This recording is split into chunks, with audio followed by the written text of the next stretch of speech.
This is the first in a series of Matter More chats brought to you by Bangor Savings Bank and some of our customers, employees, and business partners. And we're really glad to have you all here. We have a packed 90 minutes with you today. And what I'm going to start with is introductions of our panelists.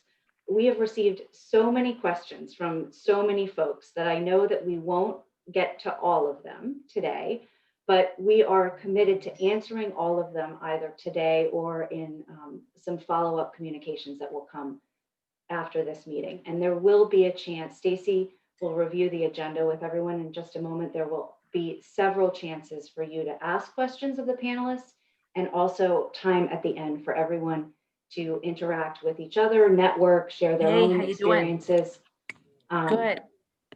We're going to ask that everyone put themselves on mute. And let's get started with our panelists this morning. First up, Cassie Teenan. If you could give a wave, Cass. Cassie's a marketing coordinator at Bangor Savings Bank. She is a joy to work with, and she's been on our team for over 6 years.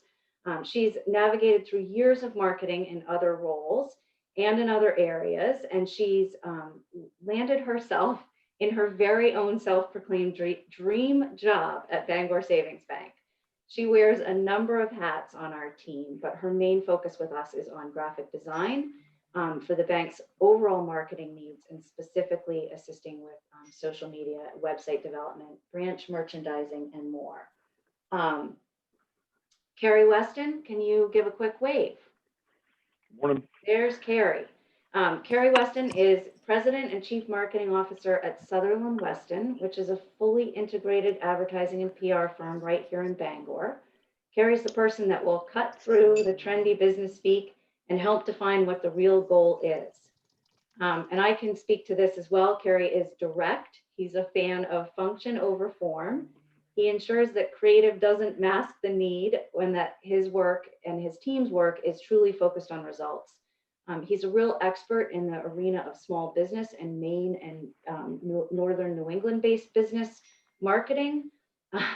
He calls himself too honest at times. I simply say that's direct. And he believes the world could benefit from some more old-fashioned and less bright and shiny, although I will admit to loving a good bit of sparkle. Jeff Matea, where are you? Give a wave. Jeff is with us from the Matea Group and Keller Williams Realty in Scarborough. He holds a finance degree from Bentley University, and he has strong business and financial background, having worked in corporate finance with both IBM and IDEX. He's been an extremely successful agent with Keller Williams Realty over 10 years. He's created a national, an outstanding website with a nationwide following. He's really a leader in his field, and he strongly believes that together everyone achieves more. And he's led his team to be #2 in the state of Maine. And I can attest to the love that people have for working with Jeff. And I also would mention that we're really honored to have Jeff as a corporator for Bangor Savings Bank. Melinda Frost, are you here? There's Melinda. Melinda, after 30 years in retail and big box store management, found herself closing the very final store she worked in when they shut their doors forever. She then chose very bravely to follow a lifelong dream of owning her own boutique style shop, offering local artisan products. That shop, the Not So Empty Nest in Bangor, is almost 5 years old and growing fast. And Melinda will also share with you a little later that she's added yet another business venture to her folder of goods these days. And Melinda has a really interesting story. She credits social media for a huge part of her success story. The pandemic has driven everyone even further in trying new ways of connecting with customers. And during this time, she's actually been able to expand her business significantly with live sales, online sales, curbside pickup, local deliveries, and more. And I can't remember if I introduced myself. So if I didn't, my name is Isla Dickerson.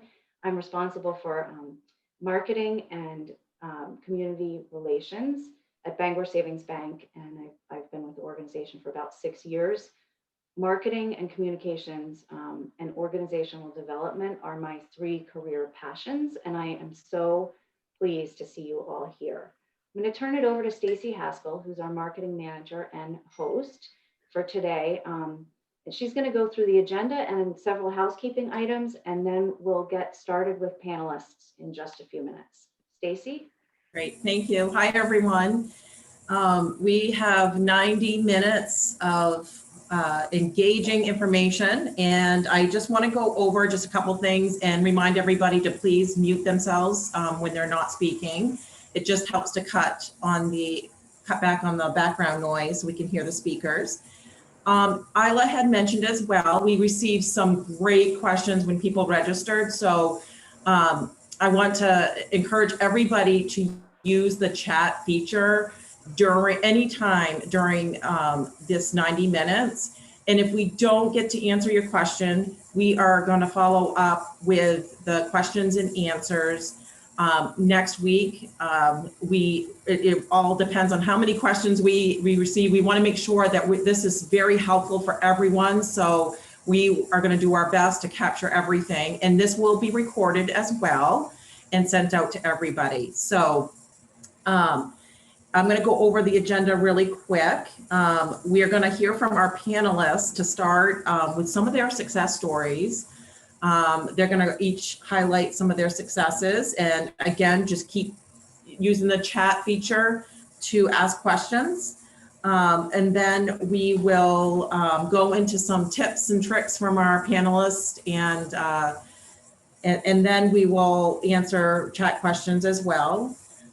We're going to go into some breakout sessions. We're randomly putting folks into some breakout rooms, and this will be a chance for everybody to connect, ask questions, share some of their successes in their businesses as well, besides the panelists. And then we will come back into the main session, and we will have some closing remarks, and that should finish up our time today. Thank you, everyone. Thanks, Isla. All right, let's get started. We're going to start off with each of our panelists sharing one of their favorite and best success stories using social media to grow their business. And then following that, we'll have 10 or so minutes where we'll open up, and you'll be able to submit questions through chat via this section and during that chat function, and our panelists will speak to your questions, and then we'll move into the next section of tips and tricks. So I'm going to hand it over to Jeff for a few moments. And I'll just say that Jeff's entire approach to social media and growing his business is the founding principle and the most important one in my mind of marketing and connecting with people, which is give before ask. And if you can accomplish that successfully, you often won't have to even ask. Jeff. Thanks, Isla. Yeah, so when I originally started in the business, it was about 14 years ago, and pretty much had a non-existent sphere of influence. I had just moved back to Maine, and I needed a way to get in front of a lot of people really quickly and be the area expert, as my team leader had encouraged me. So I started the website iloveportlandmaine.com, and the premise was that I needed to be the area expert, and I didn't have clients to say, here's houses to buy and sell. So I went to area businesses that I knew needed assistance, and I asked them what were challenges that they were facing, and then started promoting, let's say, restaurants. I knew that the radio and TV were announcing events that would be happening in the area. So I would post about those on my blog, iloveportlandmaine.com, which I've since taken down. It was just a stepping stone. It got to be a little bit too much to handle. However, like you had said, just giving back, promoting other people, then made me the expert in the area. It showed the giver's gain mentality, that people wanted to come to me to say, hey, I could use some help. Could you promote this? Could you mention this on your blog? That's great what you're doing. We love all that you're promoting this restaurant or this not so well known entity. And then it came full circle that then folks would come back to me and say, hey, you know what? I need to buy a house, or I love what you're doing. You've been there for me. I need to sell my home. Or folks that were from out of the area. We knew that Portland was a high tourist destination, that tourists were coming from out of the area and would immediately call me, either wanting to see houses or wanting I see this restaurant you mentioned. Do do they take reservations? People started sending me books to review on the area, and more. So it was, again, just putting myself out there in a way that was essentially, other than developing the website, it was free. It was just my time and energy to connect with people, and then I became that kind of super connector amongst the city. Okay, thanks, Jeff. Next over to Melinda, who has a very different business model than Jeff's and has done just an astounding job of growing her retail business through use of social media. And Melinda's approach embodies another principle that I think is just critically important when using social media. She tries, and if it doesn't work, she moves on to something else and tries again until she finds the successful formula that works for her individually. And Melinda, if you would unmute yourself and share a little bit about how you have accomplished so much in the last year, we'd love to hear it. Well, it's a little surreal to talk about, because if you had told me a year ago that I'd be a successful Facebook Live seller, I would say, no way, I would never go online. I would never do that. But it's been our biggest success of the pandemic, and it's put our store and myself kind of outside the box of what we do. It's a retail boutique, and we count on people walking in the door. And getting people in the door. And when we closed our doors with this pandemic, we had to try something new. And I'm not going to say it was a unique idea. I saw another store somewhere, a boutique that I follow in another state, do it. And I felt it was very sincere the way they did it. She was connecting with her customers. They were chatting it up on the sale. And I miss that. I miss seeing my customers in the store every day, because they become your friends. And you get to know them very well. So we just put ourselves out there and started going live, and we did it every Friday night. The biggest thing you can do is be consistent at whatever you do. And we put it out, we went live every Friday night. We tried a couple different live formats, which I can go into detail with in the breakout group, but what we ended up with was they just want to see the store. And I choose 60 items a week. And I highlight those items, but I also tease them with views of everything in the store. And the day after my live sales are very busy in the shop. People coming in who are comfortable coming in, but I'm meeting the needs of those who aren't comfortable going out into the community right now. They're still at home. We had to add a lot of different layers to this with ways to invoice people. I have some elderly who love the sales. It's their connection.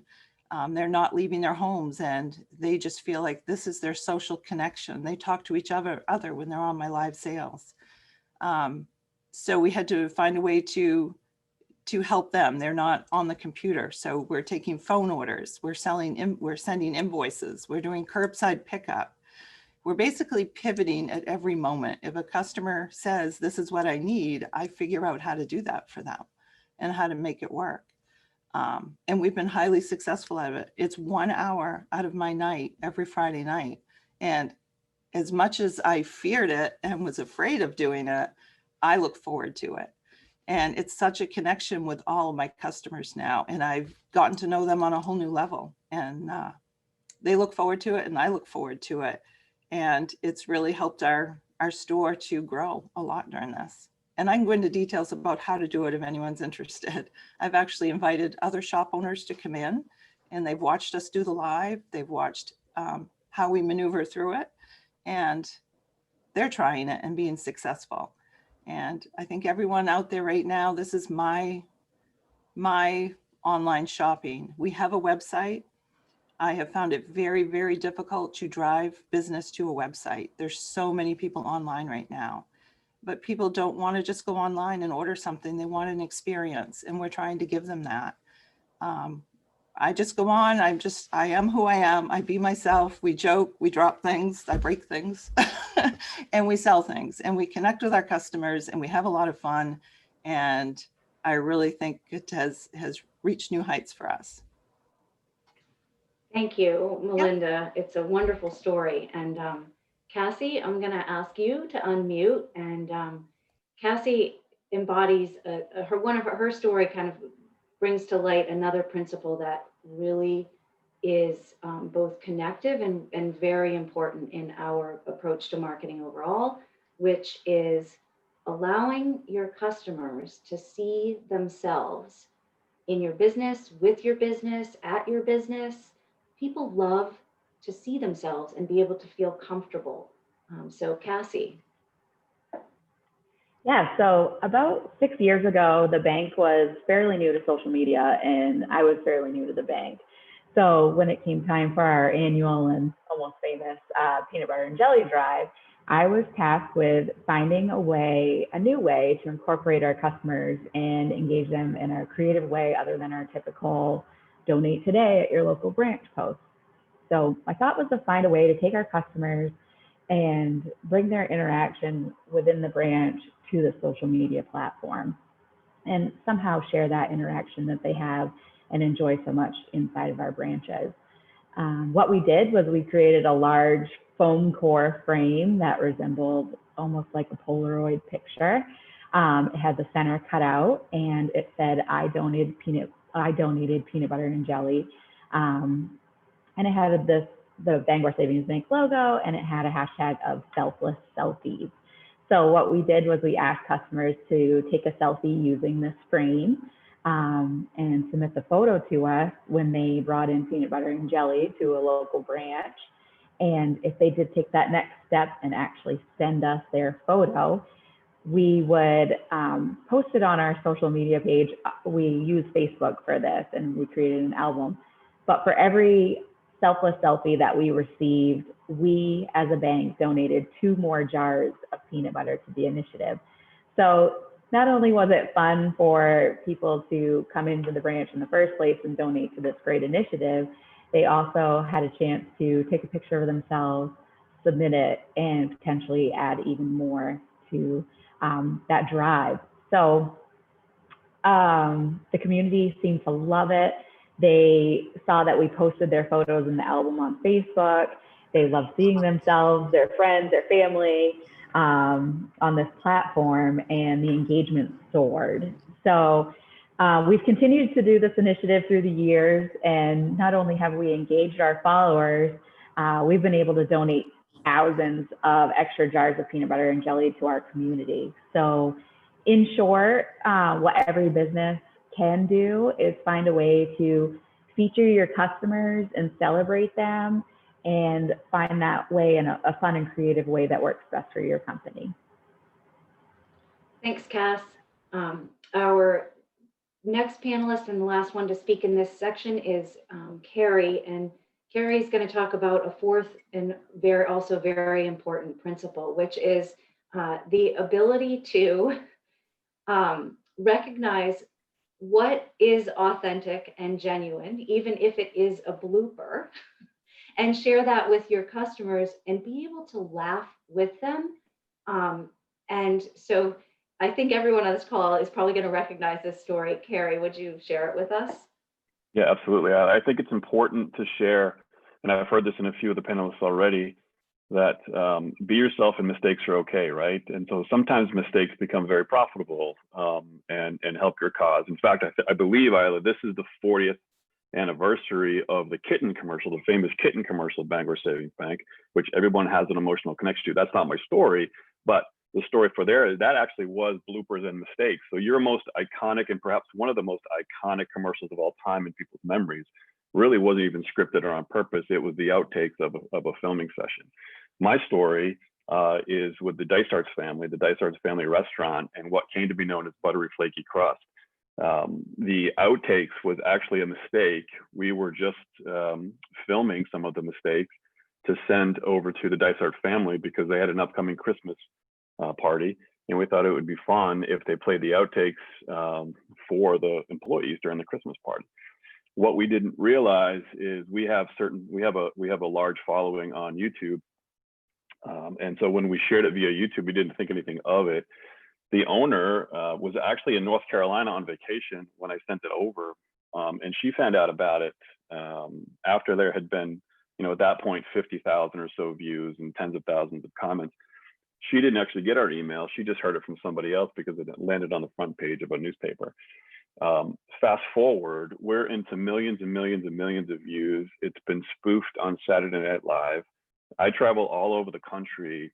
And when I tell people what I do, they kind of look at me like, oh, and then when I say buttery flaky crust, it doesn't matter where I am in the country, they know buttery flaky crust. It's been very fantastic. And the reason I say that mistakes can be profitable is you would not believe the volume of activity that took place then and continues to take place now on their e-commerce store, because the authenticity of the couple, who actually has been married for more than 50 years, they're a real couple. Jack and Sonia eat at Dysart's at least twice a day, and I'm not kidding you when I tell you that. Sonia became such a celebrity that she spent so much time at Dysart's following this that she actually took a job as a hostess just so she could have official capacity when people walk in. They were invited on the Today Show, on Good Morning America. They were invited on Tosh to do a remake. They never took advantage of those, even though Sonia had her bags packed. Jack didn't want to fly, so we never saw them on national television. But I can tell you that the mistake of just trying something and being authentic became a very popular and very profitable exercise, and certainly social media was to thank for that. Okay, thanks, Carrie. So I'm hoping that some of the stories that you just heard either sparked inspiration and or questions from anyone and everyone attending. We'd love using the chat function to answer some questions over the next 10 minutes or so. If you type them in and send them, I'll direct them to the best panelists to answer them. And some of the questions that may have occurred to you, are you wondering how you could translate one of these examples into a reality for your business type? Why or how they worked? If you're curious about ways to engage and connect or build your audience, submit those questions via chat. We are really looking forward to being able to talk about it and help you out. And so we have one question that's come in thus far. And Melinda, this one's for you. Do you mail out the products you sell on Facebook Live, or do the folks stop by your store for pickup? The majority stop by and pick them up. After the live, I rewatch it in real time, so I get real-time comments. And then I go through the process of invoicing. I email out invoices to everybody that ordered. And then the following morning, they come pick them up, or anytime. I still have orders from last week that haven't been picked up. They pick them up at their convenience. And then I put out the phone number and they can call, and I do curbside pickup. I put them out front, but I have had some requests to ship. I don't do a lot of shipping. I find at my level of business, it is extremely expensive to ship, and the packaging and the time. I don't do a whole lot of shipping. I do them for our online orders, but if a customer calls and makes a special request, then I do make that happen.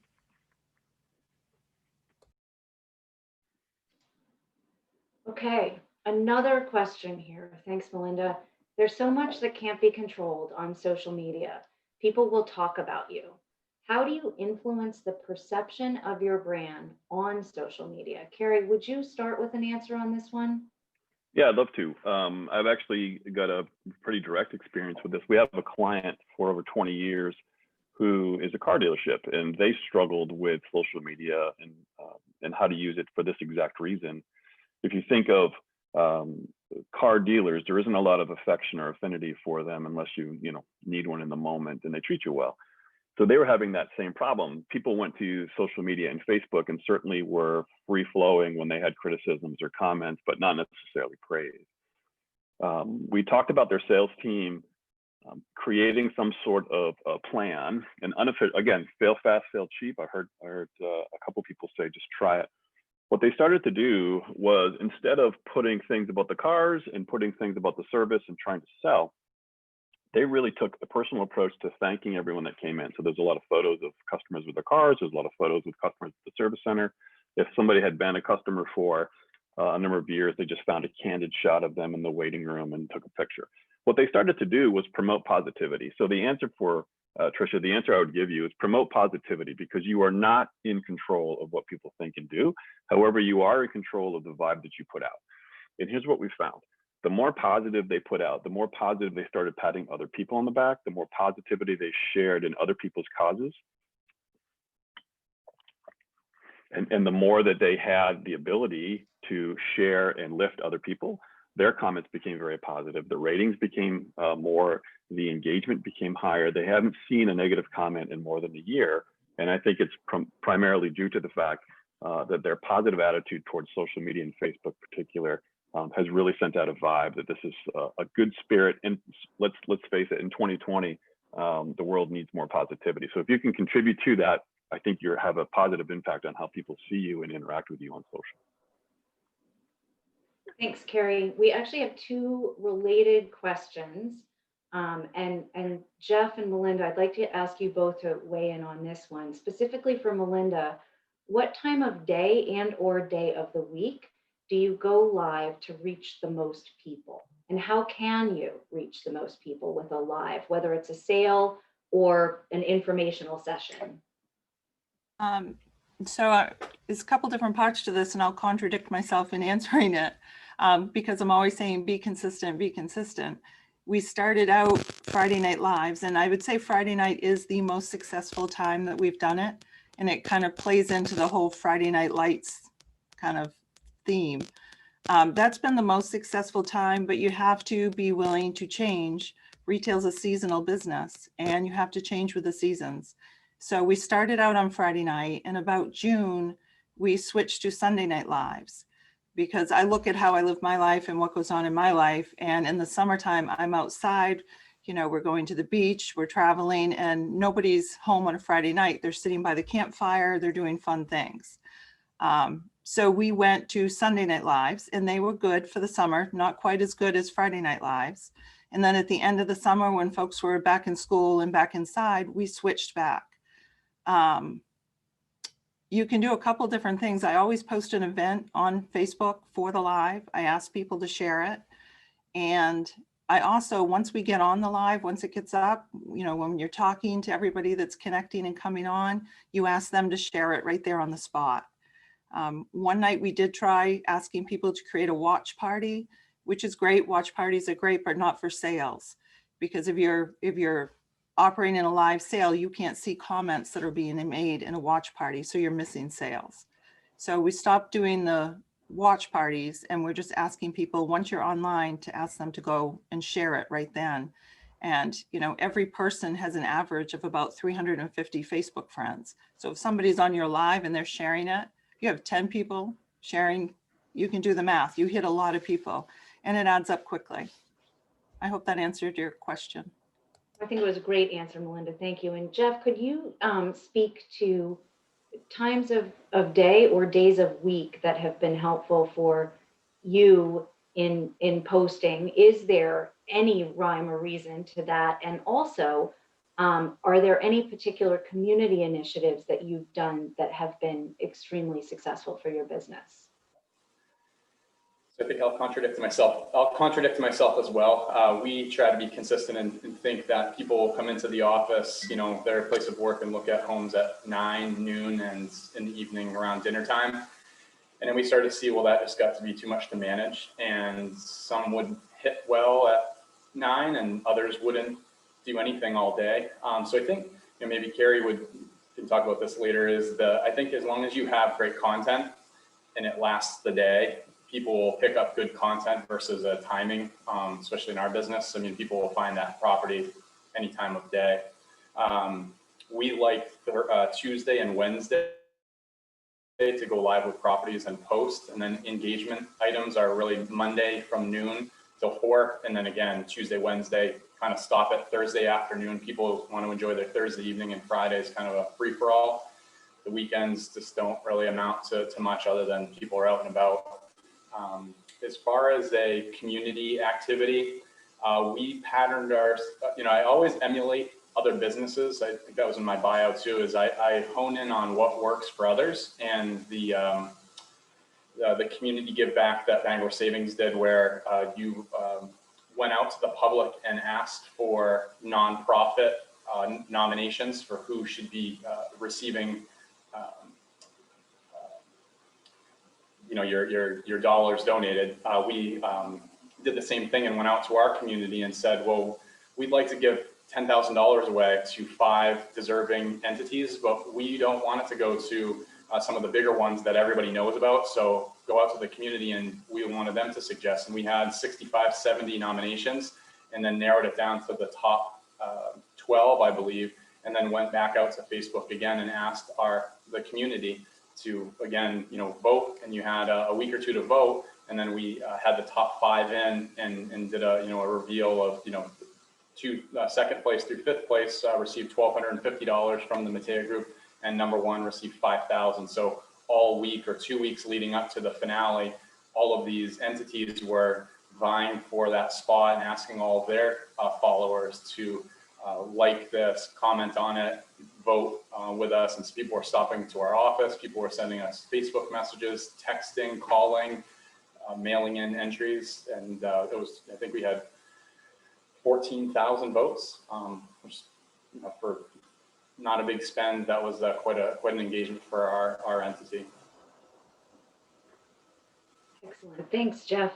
This is going to be the last question here, and then we'll have time to ask additional questions following our next panelist segment. Cassie, last question, and this comes from some questions that folks submitted to us prior to this event. So we have a number of nonprofits represented on this call, and our nonprofits really want to know what works best for nonprofits in engaging, in posting. Do you have a couple of tips specific to nonprofit and I think you can really speak to that because of all of the nonprofit work that we work with our community relations teams in kind of lifting up all of the nonprofit organizations around our footprint that we work with. So Cass, if you have a couple of tips or tricks that you could share. Sure, absolutely. For the nonprofit world, I think, it's good to kind of put out on social media the success stories that you've had within your nonprofit. So, if you are a food bank or some type of organization like that, to be able to kind of show and share your mission, show and share your community involvement, and get the, really post often of the things that you're doing within your organization. Photos are always great, of whatever you can share of yourselves. And I think just, putting the information out there to make it really clear to the public what you stand for, what you do, and how you help the particular community you're involved in. Okay. We thank you, all the panelists and everyone, for the questions. We're going to spend the next few minutes kicking it back over to our panelists to share at least one of their tried and true tips or tricks for social media, what they have up their sleeves from their years of experience and success. Carrie, I'm going to start with you. Sure. I think the simplest thing I can share is probably one of the most frequent questions that we get, which is how do we balance and what do we put up on our social media channel? I know there's some information that's going to go out to all the participants after, and so there are a few articles that will go into this deeper, and there's actually some how-tos in what will be sent out. But the formula that we share with most is the 3 C's, which is community, culture, and commerce. And when people are struggling to put together kind of an editorial calendar and sort of a rhythm on what they post to social media, understand that there's no gospel, there's no right or wrong, as you've heard here today. Fail fast, fail cheap, trying it, mistakes are okay, don't let perfect get in the way, are certainly good pieces of advice. But there's always a model that we allow people to, or we share with people to start with, just to get comfortable. So community, culture, and commerce, what we try to tell them is community posts are not yours. You don't have to struggle to write anything. You don't have to come up with anything. You don't have to take a picture or come up with any words.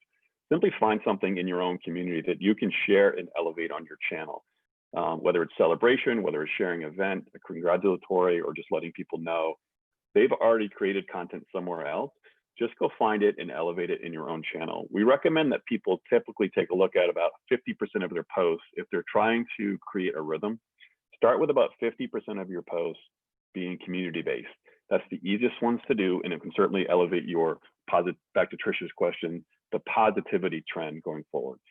The other two, culture and commerce. You don't want to sell too much. So we tell people, don't do any more than 20%, probably 15 of your posts should be actually selling. You don't want to be the seller on social media, but you certainly, to Melinda's point, you certainly want to be selling at some point.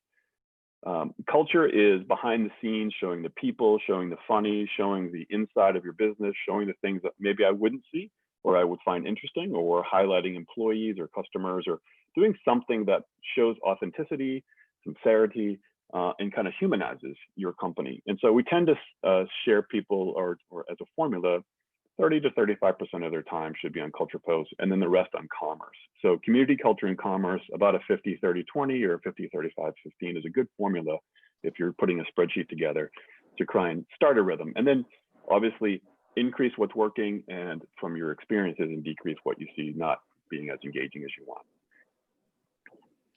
Cassie, we're going to turn it over to you. And would you expand a little bit on that last point that Carrie's talking about? Because that's one of your favorite topics. Yes, absolutely. So one of my favorite tips to give for social media is to show everyone who you are. And any of the social media roles that I've had and managed throughout the years, one thing that always attracts engagement, besides kittens and puppies, is that showing the public a behind the scenes look at your business and your employees is huge. People love to get to know who works behind the desk, who sends the emails, who makes the donuts. They love learning that the person that they smile and say hello to behind the register when they visit your business has 2 kids, an iguana, and plays guitar. And invite people to get to know you outside of the normal and typical posts, like Carrie was mentioning, you know. And if you do decide to do this and feature your employees and yourself, it's almost imperative to always include a couple photos so people can really make that connection. Making that personal connection, we've found, is just so important. Once people experience a positive emotion and feel like they know something unique about you or your business or your employees, they feel much more connected. And that connection is what social media can build for you. Cassie and the social media team focus on that daily, and we talk about it with every post, because building connections and then maintaining them are really important to our success. And that just comes with being personal, which is kind of counterintuitive if you're a little bit shy or feeling a little bit introverted or private. So it takes some courage and bravery. Melinda, could we kick it over to you and ask you to share your tip, trick, up the sleeve magic? Well, just to build on what Cassie was saying, I mean, we've talked about consistency and building connections and being authentic. But once you do all that, you have to be interactive with it. You have to keep it going. You can post all you want and do Facebook Lives all you want, but if you're not following up consistently, it's, why are you doing it? You can't wake up in the morning and get all your social media posts lined up for the day and post them and walk away and have your coffee and say, I'm done for the day. Every single person that works in my store has access to all of my social media, which is pretty exposing. Can read all my messages, but they are constantly interacting. We answer every single message that comes through different channels, through Instagram or through Facebook or through private message or through text. Every single person is interacting with customers all day long.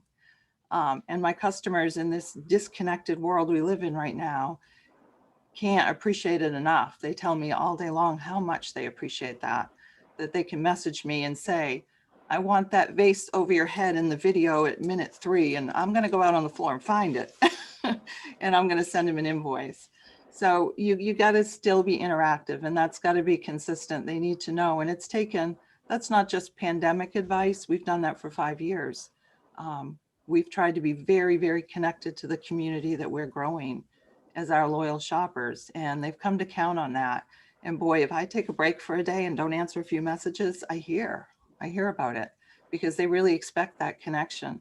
So I guess being interactive is my biggest piece of advice. Do your social media and connect and be authentic and be consistent, but you can't drop the ball. You got to keep being interactive all the time. Especially during a pandemic, people are counting on social media to be their connection to people. We have not a policy, but a process that we maintain that ensures that we respond to every single one of our customers' comments on any of our posts and all messages as well. And that's served us really well. Jeff, could we send this over to you for a moment to talk about knowing your audience and having fun? Sure. Yeah. So like everyone else said, be authentic, be genuine, but have some fun with it. A couple of things that I did recently, we give away Thanksgiving pies at the holidays to our past clients, referral partners, apple and pumpkin pies. And, we always used to send out the constant contact or make a post on Facebook, and it got kind of like, yeah, okay, whatever. So this year we sampled the pies. I taste tested apple and pumpkin pie live on Facebook to get engagement, and people kind of laughed at that and said, if Jeff likes it, then send a pie along. Earlier during the pandemic as well, just getting out there, it's out there in video somewhere, is Peloton. They do like some sort of dance cardio thing. I have myself wearing an interesting outfit, doing a dance to that, following 20-minute exercise, and got everybody to comment. But that was like good traction, because then the next post, people were like, well, what the heck's he going to do next? So coming up, I think it's the beginning of next week, I get my haircut at a salon in Scarborough wearing Elf on the Shelf costume. And again, it's just fun. People look at you, but it's memorable, and it's just a little zany, silliness. But it's like that's the crazy guy that did that, and wow, he buys and sells, helps people buy and sell houses, and it just stays in people's memory a lot longer. Thank you, Jeff. This is the time we're going to open it back up to chat questions. It's a really good opportunity to ask our panelists about other social tips, or to expand on something that they've said that sparked interest for you. Jeff, this actually is, I'm going to send this first one over to you, which is from our list of questions. How do you know your audience? How do you get to know your audience, and why is that important? So I watch who comments, who posts, and then just in a clever way, I take notes of what they're doing, go back and kind of follow them on Facebook and see. And so I keep it used to be a mental just database of kids, birthdays, anniversaries. I'm really good at calling people and checking in, but then it was like, well, life events. And so we're constantly just trying to find that commonality if we don't have it yet. So the other day, we called someone and got them talking, and then they said, oh, I noticed that you went to Bentley University. Yep. And then so that we make a mental note of that, and then use that to then connect to others that may be alums, or where are you from, and see that on Facebook you now live in Cumberland, but you grew up in Bangor.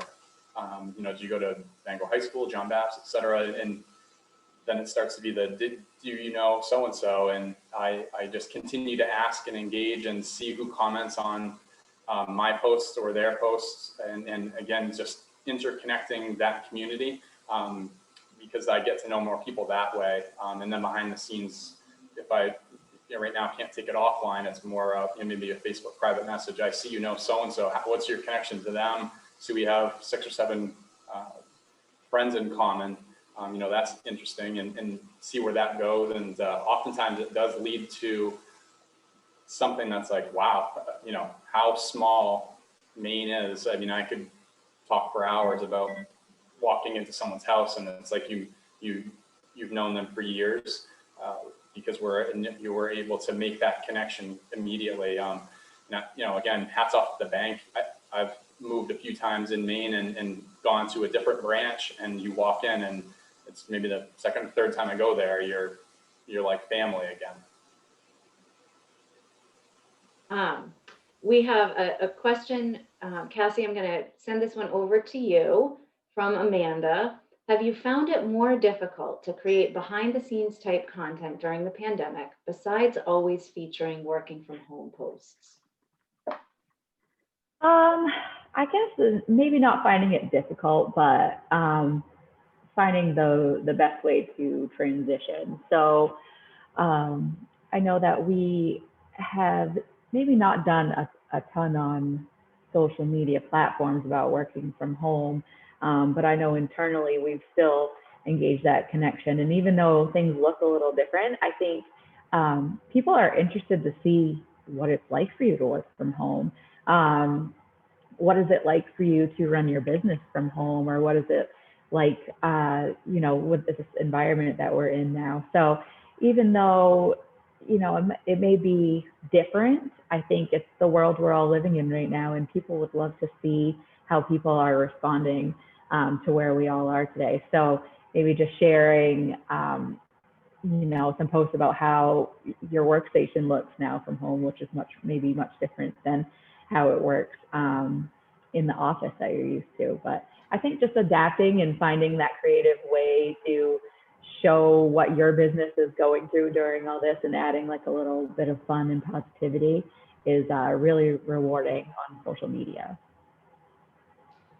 Carrie, I'm going to send this next question, which is a follow-up to an earlier question, over to you. Could you compare the platforms and relative effectiveness within different age groups and or different demographics? And that was actually a follow-up to a question asking about which is the best platform to go live on. So there's 2 questions there, one that we didn't get to earlier, and then a follow-up. Holy smokes, this feels like one of those math questions I'm getting from my kid's 5th grade teacher. Like there's a 4-part with variables and Okay, well, let's start with the first one. I'm just teasing. Best platform to go live on. Yeah. No, I think that's a common question, and I would share with this. There's 100 different platforms to jump onto, and pick a couple and try it out. So the tried and true Facebook, you will be surprised at how many people are on Facebook, even though they tell you they're not. The more niche you go, the smaller your audience is going to be. So the answer really is understanding, to Jeff's point, understanding who your clientele is, and understanding where they spend their time really is that's the most basic answer as possible. So I have a lot of folks that reach out to me and wondering, how do I use TikTok? And quite honestly, my answer is don't, right? You haven't figured out the other ones yet. Don't jump into a new one.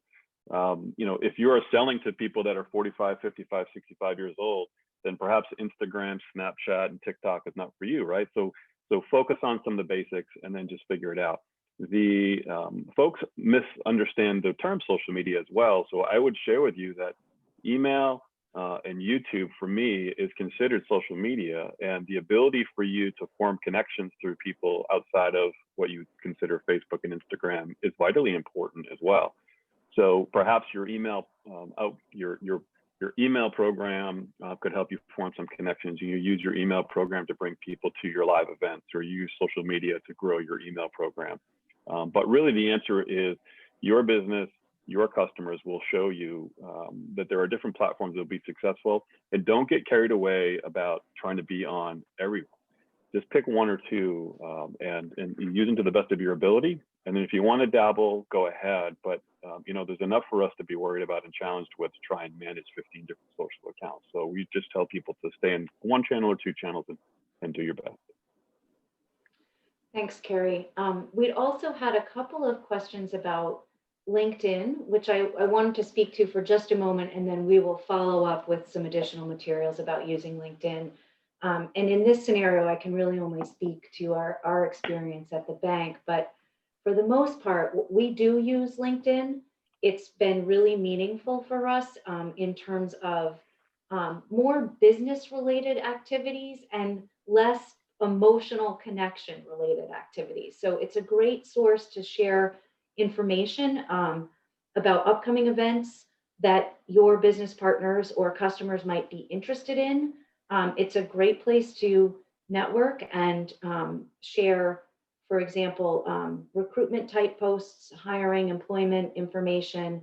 It is also a terrific place to share sort of the culture of your company and to talk about activities. It is not, like I said earlier, the place where you typically would post, puppies and kittens and a shot perhaps of your kids. That's more, the Instagram, Facebook, et cetera. And we are, back to Carrie's point, we are an area of the nation that generally is older. Not even generally, that's just true. So we're very comfortable primarily using LinkedIn for business type social media posts and using Facebook and Instagram. Facebook connects with nearly everybody, and Instagram does have a lot of connection to our younger and sort of up and coming customer and potential customer base. So that's our own strategy given what we know about our customers and their demographics. Carrie, does that align with your thoughts on LinkedIn? Just 2 quick points. You hit it on the head. I would just share with you that LinkedIn is not a place to look for engagement. It is a quiet creeper social media tool. And so unlike other ones, you're not going to get as much engagement in real time. In fact, we find most people check their LinkedIn accounts maybe once a week, and that's a successful run. I would use LinkedIn for the following. If you are in business that you think the people that you're trying to do business with will come back and take a look at your LinkedIn profile, so any sort of professional service or business to business, or even nonprofits for that matter, use your LinkedIn account as a place that you want them to see certain things about you. So you might create it today and somebody might not look at it for a couple months, but use it as a place where if they do check you out, this is what you want them to see. This is what they want. This is what you want them to know about. And don't think of it as a real-time tool that will get engagement. It's really kind of a reputation validator and sort of a social media creeper tool. Excellent ad. Thanks, Carrie. This is the last question that we're going to take from this chat session. And Cassie, this one's coming over to you because we have just spent months working on this and we're still perfecting it. It comes from, I hope I'm saying her name right, Maya. Any tips on making and editing videos for your business? And of course, that's related to use on social media. Cass, could you talk for just a minute or two about our journey and our learnings? Or yeah, I'll talk about our journey. I might ask Carrie to jump in because I know that his company is some video experts here. But I'd say for video content for social media, as far as making them, don't worry about them being polished. Don't worry about them having effects or looking like what you see in a movie. What's really most effective most of the time about videos that people post on social media is that they are real. They're in selfie mode and maybe you don't look the best or maybe you're like walking around and things are a little weird, but that's okay. That's what people want to see. They want to connect with that video like they're connecting with you one-on-one in person. So don't worry too much about the editing. Don't worry too much about your lighting and whether your pores are showing.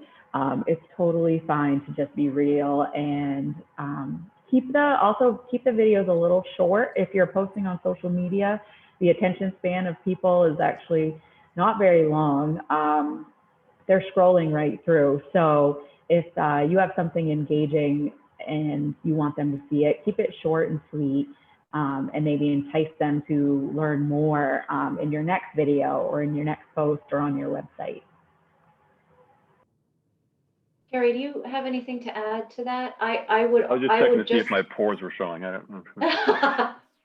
You The look only thing I great. would say is don't try to talk to everybody. The most effective video we find for business, especially on social media, is when you talk to what we call the audience of one.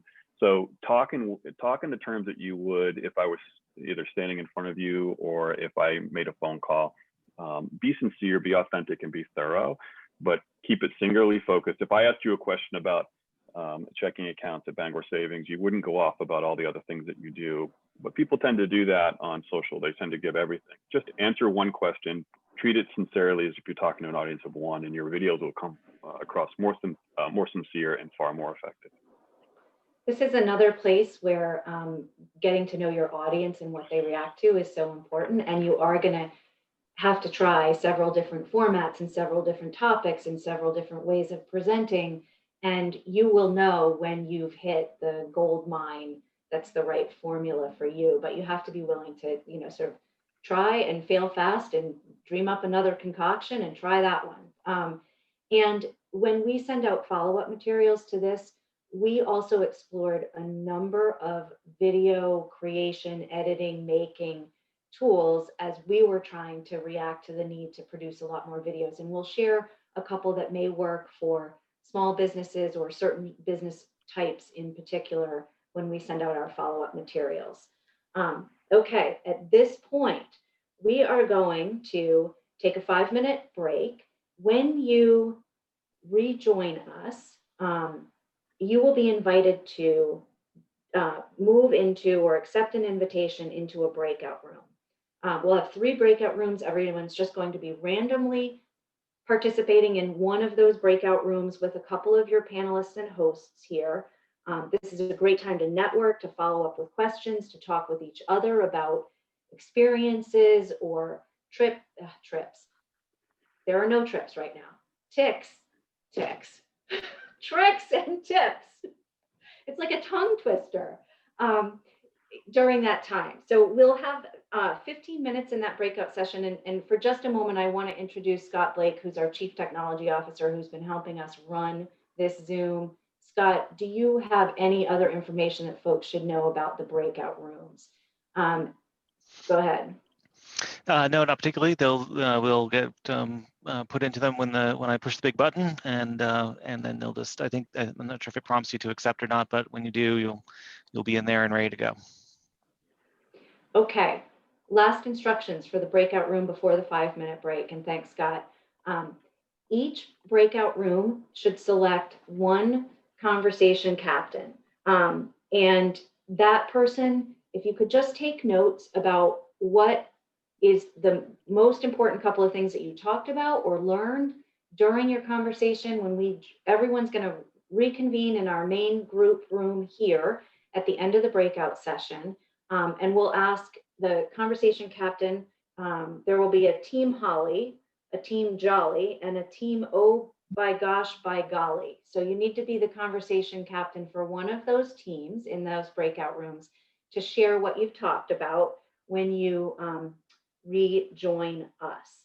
And team hosts will be Carrie and Isla in team Holly, Melinda and Stacy in team Jolly, and team Oh by gosh, by golly, Jeff and Cassie. So 5 minutes, come back. We'll see you in just a few.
We'll have everyone into their breakout sessions in just a moment. Scott's working his magic on the group that we have here. So hang tight, we're almost there.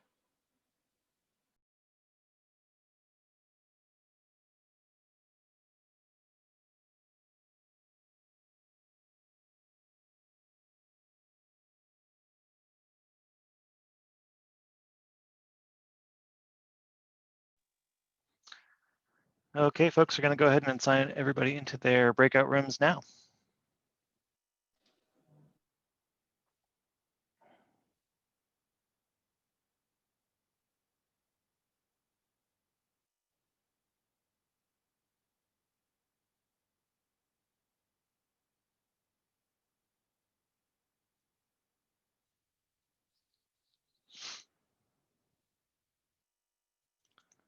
Oh, shit.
I've used them quite a bit for, I think, retail. I think is the best way to utilize those. In the same way as like you think of the authentic like behind the scenes, those typically have worked best in my experience for Instagram stories. So Sorry, Carrie.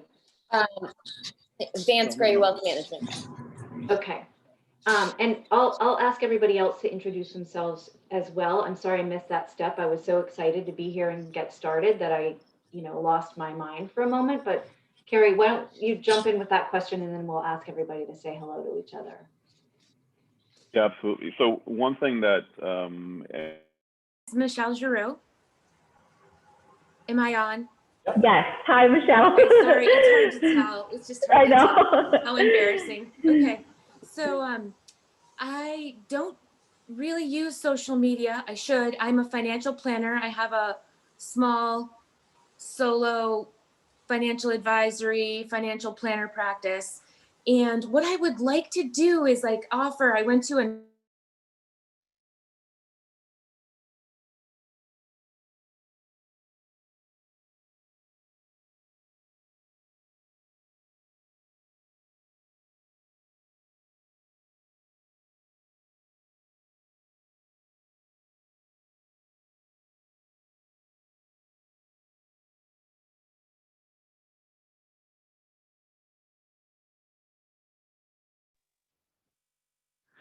Halda, did you get an invitation to join a meeting room?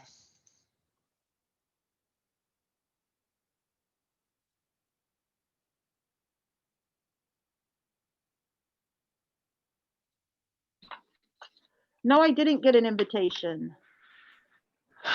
Dang it. I I'm didn't sorry about sign off.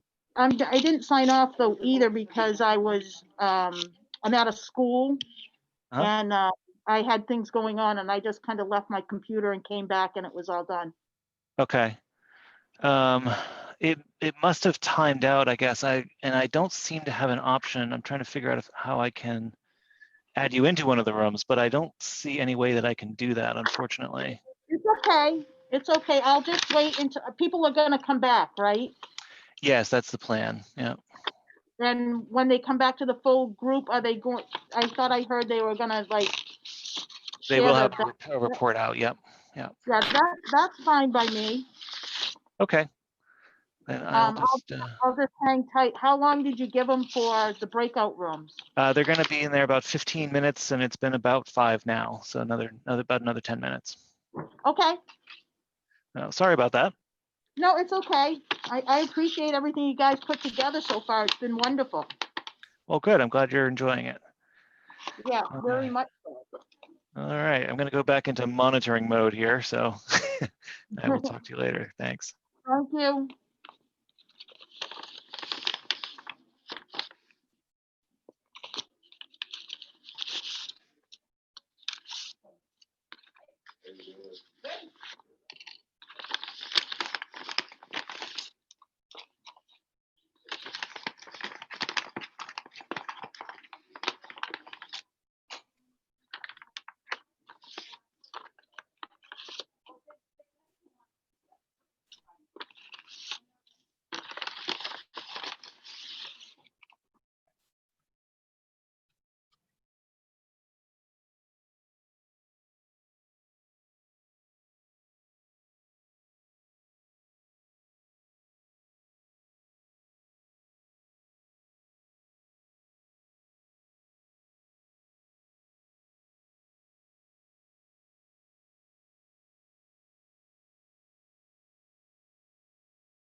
Hulda, I just figured out how to do it. If you'd like to jump into one for the second half, if you disconnect entirely from the meeting and then rejoin, it'll prompt me to for which breakout room to put you into. And I muted you, sorry. So.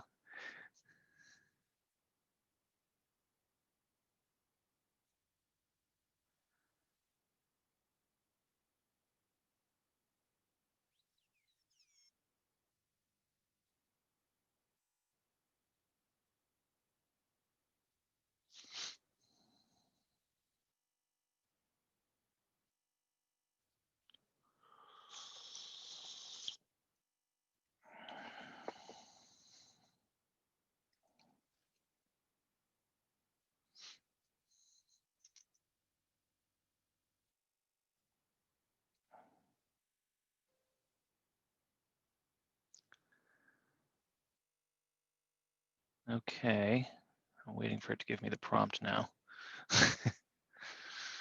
Come on. Dang it, I did it before.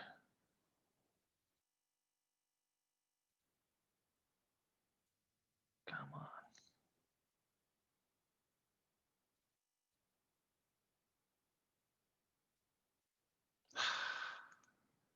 It's not doing it. There was another person who left and rejoined, and it jumped in and gave me the prompt, and now it's not doing it. Shoot.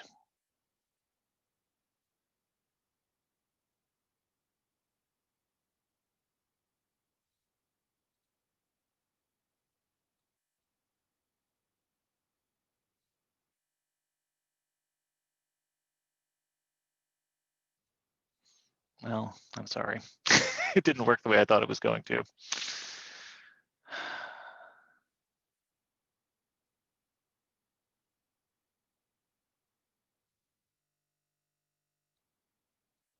Oh, you're not joined. Your audio isn't joined, I don't think.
My audio's connected now, Scott. Ah, there it goes. Okay. Um, I was expecting it. It has not given me a prompt to put you into a room, which Okay. I was expecting it to do. It did it with the other person who left and came back. And I was just theorizing that maybe it was because of the audio, but I'm just not sure. Sorry about that. No, it's okay. It's okay. I totally get it.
I have 45 secs.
Everyone's back, Isla, go ahead.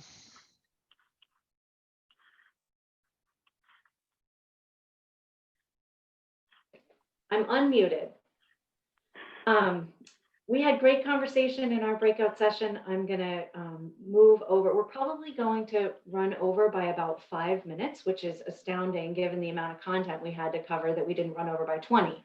So stay with us if you can. If you can't, we understand, and you'll receive a whole bunch of follow-up materials and recording.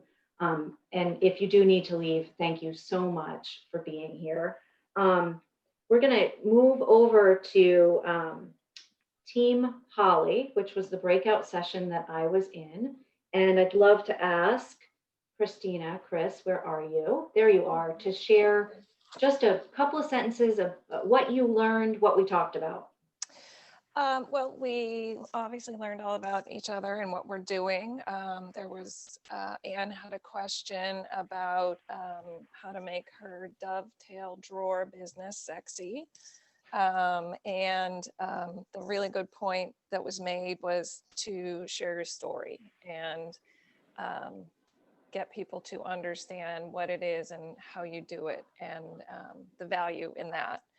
I asked a question about engagement, and then there was also a question about organically growing your audience versus doing some paid promotion for that. We got the organic, thanks, Chris. We got the organically growing versus paid promotions question several times. It's a fairly lengthy answer, and we will answer it in our follow-up materials. It requires some detail. So Mandy, I promise we'll be back in touch with an answer, and for all the people who submitted those chats. All right, Team Jolly. Who's Team Jolly captain? Wants to just share a couple of quick sentences about your discussion? That was the team with Melinda and Stacy in the room. Okay, I thought so, but I wasn't sure. So I'm Kim, I was on Team Jolly. We first talked about using stories to leverage your business. And Amanda Millay mentioned that this works really well for capturing the attention of millennials in general, and also really well for retail businesses. But also for a business like mine, which is residential and commercial cleaning, it would be great for sort of behind the scenes to, you know, kind of get that wow factor out there with like before and afters. And also we talked about not only doing the stories, but then how you can highlight them. And I don't have experience with this, but I imagine it's sort of like when you pin a post to the top of your page, like you want to keep that story up front and center if you notice that it's really getting a lot of engagement.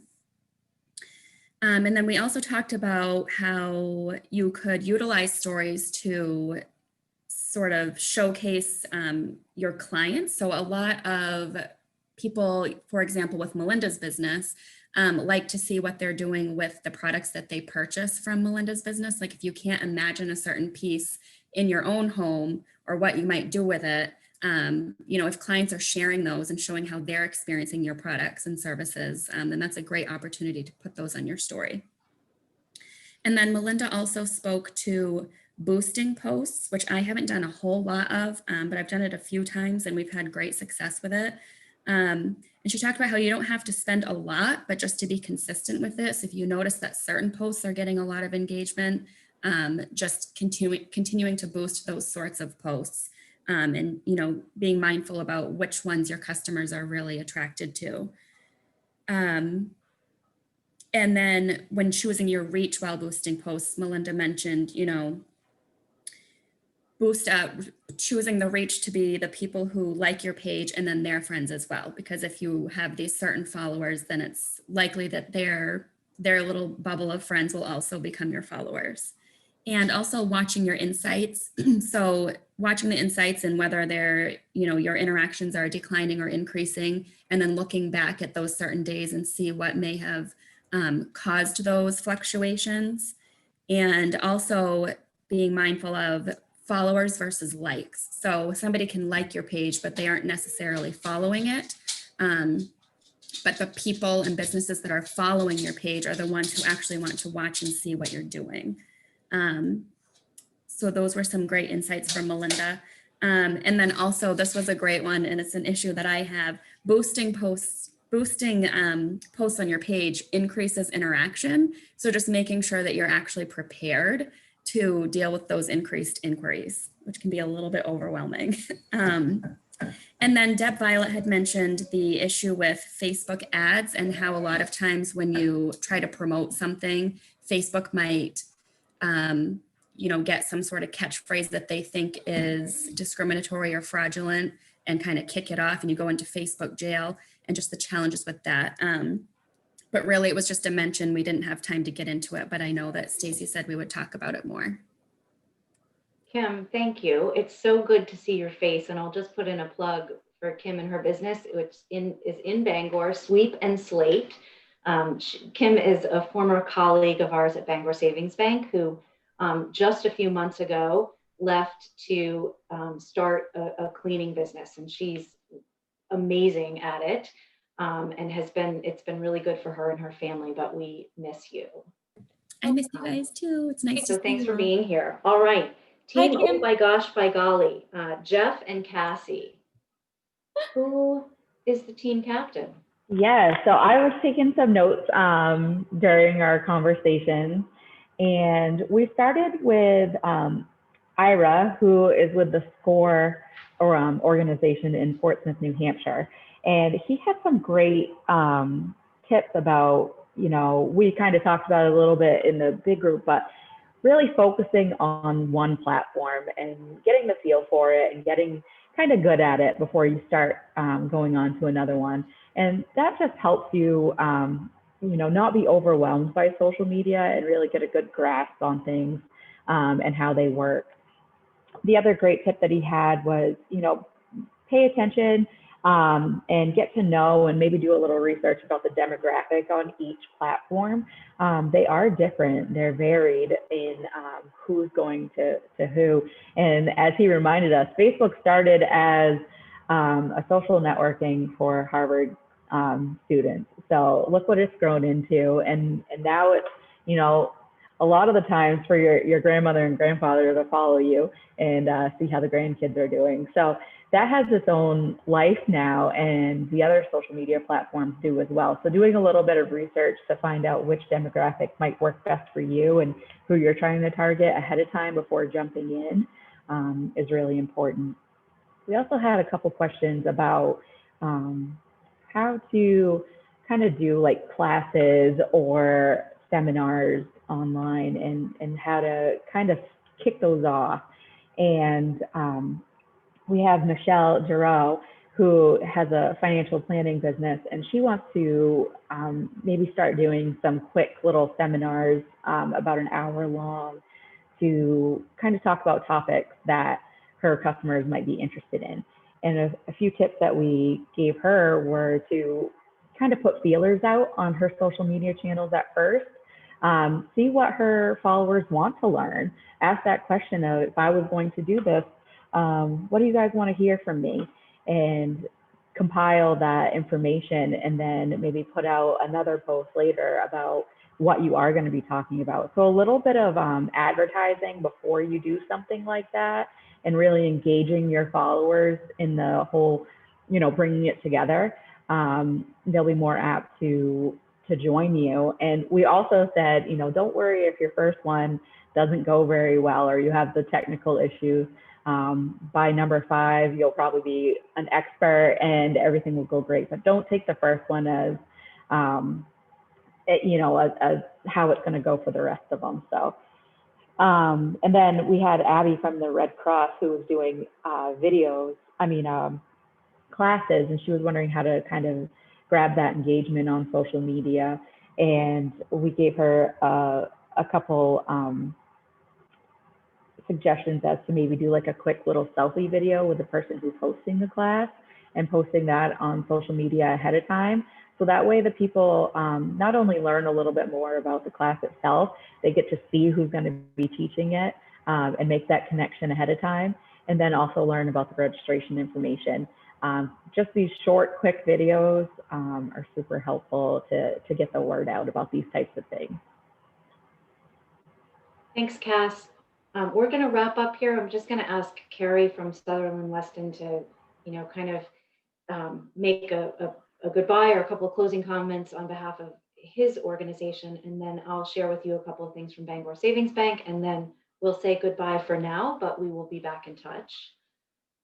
Yeah, thanks, Isla. I think the number one thing that I share most often, and I've heard it here, is the ability for someone to recognize that what they know already, what they do each and every day, is special and different. It's really your superpower when it comes to social media.